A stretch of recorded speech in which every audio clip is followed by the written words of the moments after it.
$0 and $1,132.90.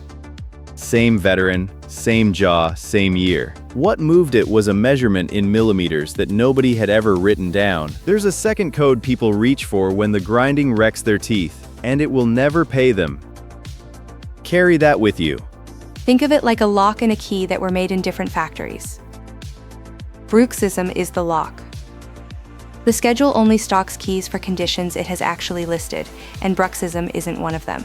Today we go deeper into what happens when the thing keeping you up at night has no number in the book. So which key do they hand you? 4.20 says rate it by analogy under a closely related condition. And in practice that's 9905, temporomandibular disorder, which sounds like a technicality until you see what it changes. 9905 doesn't care that you grind. It cares how far your mouth opens. The catch is that the key only turns if the rated jaw function actually changed. Wrong measurement, wrong claim. Right, and that's where the money goes. People submit photographs of worn-down molars and a dentist note that says severe bruxism, and none of that is what the code is reading. If you want the plain language walkthrough with the millimeter bands laid out, it's free at va.professorerica.com. Before we go further, Erica, if grinding isn't a disability, what exactly is a veteran claiming here? The damage it did. And to claim that, you first have to explain why the grinding started, which is a different fight than most people are expecting. Quick honest ask while we are here. If this has been worth your time so far, hit like, then subscribe and ring the bell. I know everyone asks, but this one is free, and it is how a small channel like this actually grows.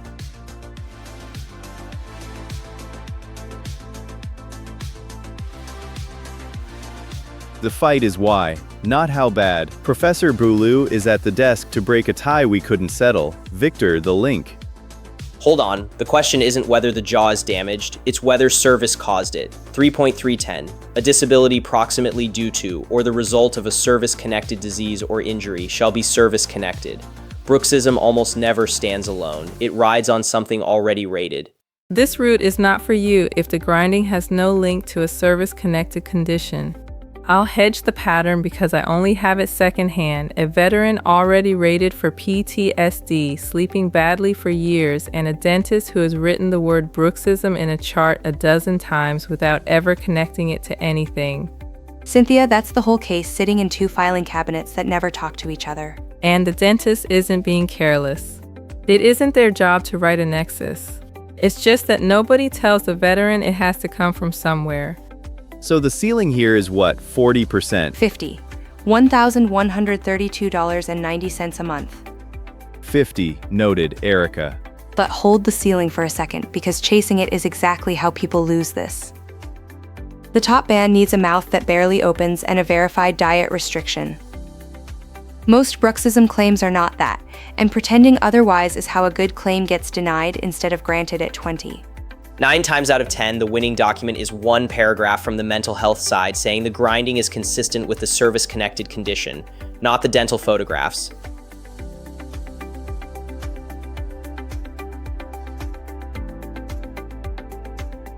So here's what they actually measure, and it takes about 15 seconds in a chair. Maximum unassisted vertical opening, how wide your mouth goes on its own in millimeters. The schedule says normal for VA purposes is 35 to 50. And the compensable bands begin at 34 and step down from there. 1 millimeter under normal and you're on the board. So if 34 millimeters is already compensable, why do most bruxism claims still come back at 0? Read me the actual difference though. 2 veterans, same opening? Wait, how does the same opening pay 2 different numbers? That only makes sense if the code is measuring more than the opening. There has to be a second column.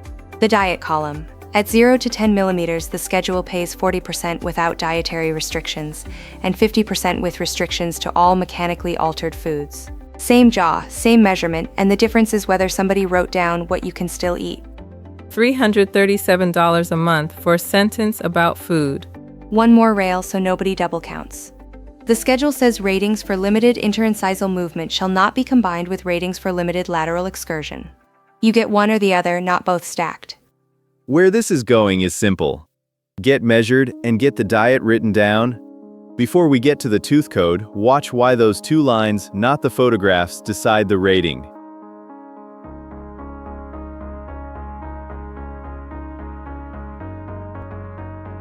Victor's still with us for the code I promised at the top.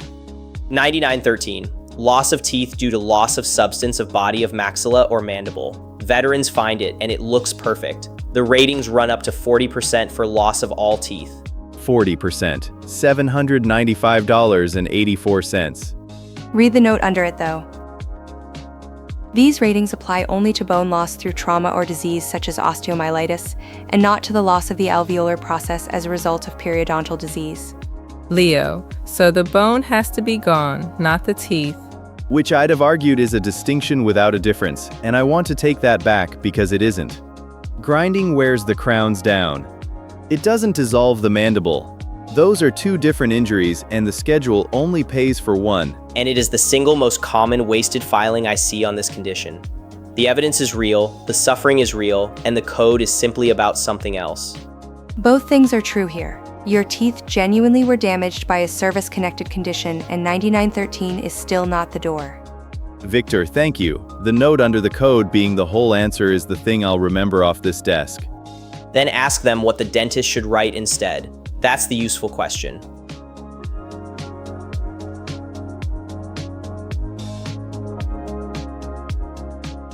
So answer, Victor. What should the dentist write instead? Millimeters and food, Leo. That's it. Maximum unassisted vertical opening recorded as a number, and a plain sentence about what you can no longer chew.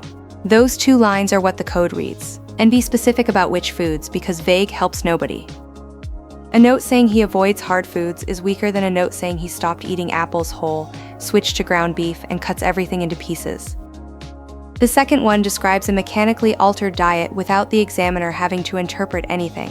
One clean step for the mental health side too, a paragraph saying the bruxism is consistent with a service-connected condition. And photographs still help, surely. They show the damage. Leo, they show damage the code doesn't measure. Keep them in the file. Just don't build on them. Fair. Supporting, not load-bearing. Here's my honest read on whether to file this at all. If your jaw opens normally and the damage is to the enamel, this is a dental care question and not a compensation one, and the rating route will disappoint you. Go after the dental eligibility instead. It's a real benefit and a different door. But if your opening has genuinely dropped, or you've quietly stopped eating things you used to eat, then the measurement already exists in your mouth and nobody has ever written it down. That's the claim, and it's worth the 2 appointments. 2 things to carry. Bruxism has no code, so it's rated by analogy under 9905 on how far your mouth opens, and 9913, the tooth loss code, is closed to grinding by its own note. If this saved you from filing the wrong evidence, hit like and subscribe so the next veteran sees it first. I'll answer it myself first. I'd have sent the photographs confidently and lost. So here's what I want from you. Has anyone ever measured how wide your mouth opens in millimeters? Get the number, then file the claim. I'm Leo, and I'll see you at the next one.